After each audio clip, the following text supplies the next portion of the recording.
Radio presented by Follow Black Dollars. Get your own damn fish available on Amazon, Wristwork Custom, and the Prosperity Initiative. It's your boy Richie Carlisle. We got Cleveland Bastard up in this piece. What's up, everybody? Yo, so today we're going to talk about walking lawsuit bosses and workplace weirdos. And we all got a combination of those. So, workplace weirdos, you know, the ones that come to work, have dirty looking, look like this guy on the bed, don't give a fuck about life, itching and scratching, and the first ones to bring up potluck, and you don't want to eat shit they make. You know, just, I've had a lot.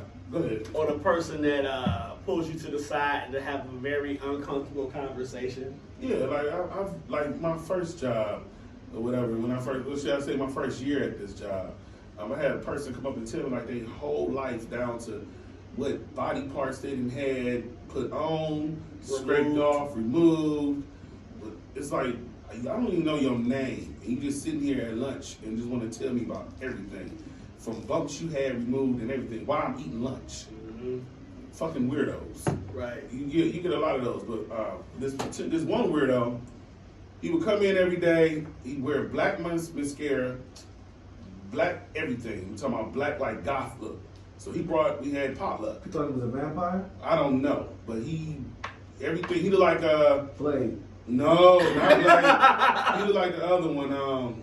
With Deacon Frost? No, what's Brandon Lee? Brandon Lee the Crow? He looked like the Crow.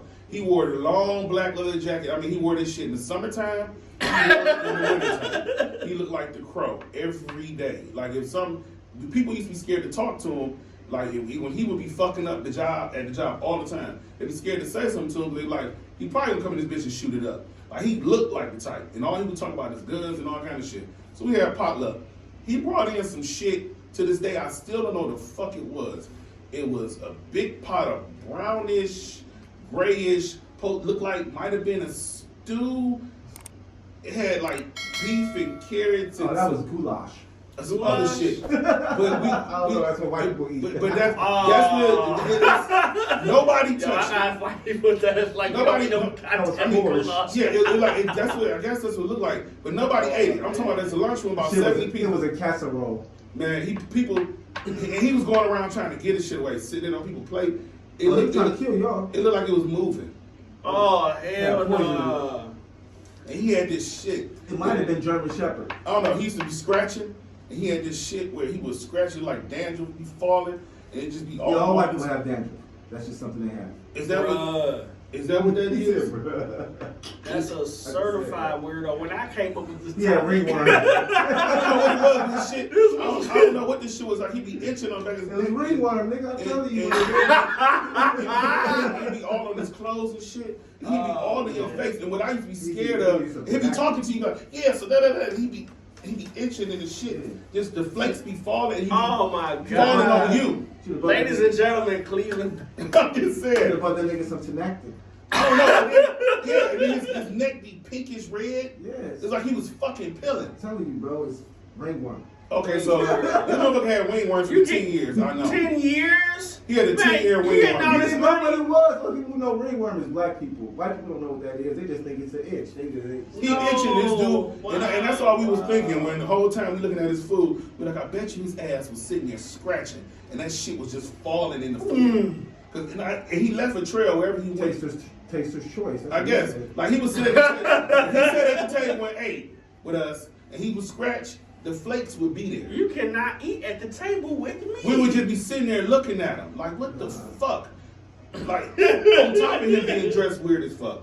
Like, he would just do shit like that. We had a few that, like this one weirdo at work, he had this shit where his name was James. I'm going to just say his name was James. He would talk to me, and you know how a person always, yeah. So he would do this shit all the fucking time. No matter, it's like he had a permanent hairball. So he'd be talking, he'd be leading the meetings. He'd be like, yeah, so such and such. He'd be looking at this motherfucker like he crazy. And no matter what, he would just keep fucking doing it. And so finally somebody raised their hand and said, hey, you want a drink of water? He was like, well, why? He was so used to doing this shit. Why? Yes. That's exactly why. Yeah, so he would do that shit.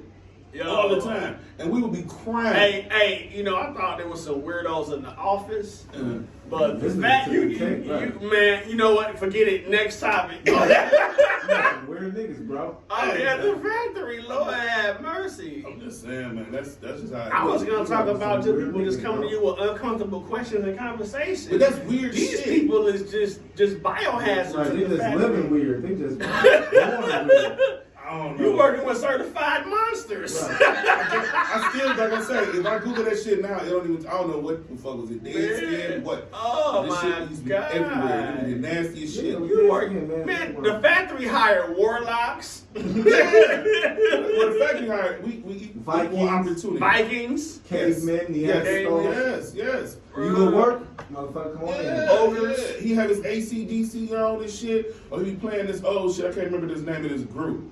Oh, Leonard Skinner. He be playing that shit all day to the ooh, that smell. He be doing this shit, me rocking out. He be like, okay. I think I had one fucking factory job, bro, and it was working at Giant Eagle.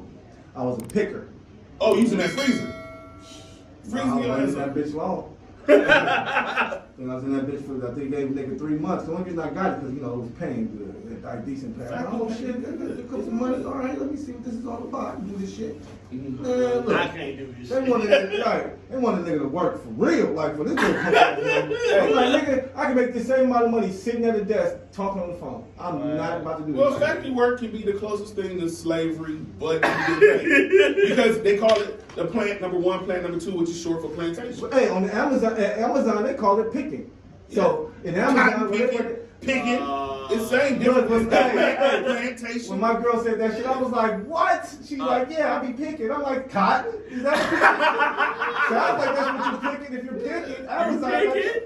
Amazon a plantation for real. Well, it's ran. If you think about it, it's ran like that. You get a certain break time. They work the shit out of you. They try to get the best out of it. Like if you production low, you don't get whipped with a whip, but your ass get wrote up. Oh my God. There's so many words. Yeah. There's so many words in That's so well. plantation, in the plant, in the sharecrop fields, and you bring them up in here in the car factories or whatever you make. It's all the fucking same, man. It's all the same. Bro. Yo, speaking of that, you ever had a boss where no matter what they did, they just stayed there for like 10 years, 20 years, 30 years, but they would do stuff that would just be so egregious and just legal, on the legal side. You like, man, y'all ain't been sued yet? Yeah, my old bosses were like that. Like now, they're starting to fire people because you got this don't ask, don't tell shit. But you take about 10 years ago, and all my bosses was trying to smash everything in there. They would not hire you unless you looked halfway decent. If the titties wasn't out, you wasn't getting no job. They be like, or you didn't look what they say, smashable, fuckable, whatever you want to put on it. If you didn't look like that, they was not doing it. So all the girls that was coming in the job, they was on them. The bosses sometimes they wife working in the department. I had a boss who like worked in the department. Did not care. And he was still smashing half the department that he ran. But all of them were like that. They sit there and be like, hey Monica, how you doing? Nice ass. You look good. Or they be like, you look good in them jeans. Or them jeans look good on you. No, I'm talking about the bosses that would say you have a nice ass. We got Smack? some. Well, we had one like that named Bob. He's dead now. So Bob is dead, and he was probably Cosby before Cosby. Reg, ain't too many more of those out there, bro. That's not going. That's what I'm saying, because don't ask, don't tell. Right. it's Not don't ask, don't tell, but the whole. Or you had the boss Me that'll Too be, movement. Me Too. or you had the boss that'll be like, you know what, Samoan, you are really smart for a color guy. Got those too. Yeah, that's definitely that definitely happened. Or you had the boss that'll be like, yeah, for you would have to like perform at such a level that where we wouldn't have to make a decision on whether we promote you or not. Yeah, they What? Yeah, they do I don't silly even shit make like any that. sense. I'd have been like, all right, I just would have known I wasn't getting the promotion. Like, It's like, this. But I'm just like, all right, I'm not getting it. So you're not promoting black guys. You're Right. saying- Somebody Not sometimes now it'll be like, well, you're not exactly what we're looking for at this time. You're not there yet. You'd be like, well, what? Because I'm overqualified. Like No, I'm talking about you might have a general manager from the southern regions of the country. Oh well, if you get one of They them, come up. the only now You from the northern You region. just I've had the boy or you. What I hate is the boy word You coming to me. You people. You people is the next one. Like, it was like, well, you know But how them dudes or them females that never get fired, rolled up, or nothing. No. They'll get anger management or sensitivity classes. Yeah. You know what I'm saying? We had one asshole manager that just came and he said that they ended up letting them go eventually, but he said everybody in the lunchroom, he said, look, we're trying to switch plans because down here is fucked up. It's the hood. The customers don't want to come here. You got hookers and drug dealers and da-da-da. Everybody on the corner. It's just a dirty place. I hate driving down here. And what he didn't realize is most of the people he was talking to live in the same area they work in. So he basically just told everybody in here, he said it's filled with uneducated, low-level people. And people looking at this motherfucker. Like bitch. You talking about us? So everybody went to corporate and got him out of there. Yeah. But it's just like you said. But he probably was there for like 20, 30 years. No, he was there for 1 year. Mm-hmm. He got, every time he'd be at the light, somebody be sitting there trying to, hey, you want some company, pulling up on him, the hookers. Yeah. On the street that we were on was a dead-end street, and it was called the Lover's Lane. And all they would do is, they would sit there and take their customers down there. I don't know if he qualified that. They little He may have had a case. They little does, whatever. But at the same time, it was a white gentleman. Yeah. He's speaking to 80 to 90% of that room, predominantly black people, and 70% of them live in that area. And you just said a bunch of uneducated, lazy, drug-using, hooker, hoe, crack dealing. It doesn't matter. You are in charge of those people. Oh no, I'm about to take his cat. You're in charge of them people. So the thing is, you gotta respect. Hey, bro, he was keeping it a stack. I want to bring these customers down here. Be sure to go ahead and grab Nicole Jennings' new book, Get Your Own Damn Fish, on Amazon. Also, check out the Prosperity Initiative, doing a lot of good things in the community across the country. Lastly, Wristwork Custom, www.wristworkcustom.com for all of your exquisite jewelry needs. Valentine's Day coming up, all weekend. You're doing 216. You know you gotta be fresh, so go ahead and hit the website. Make sure you get your work, your wristwork, your bracelets. They got belly joints, chains, whatever you need, so you can look fresh for All-Star Weekend. Jooked Radio, we out. Peace.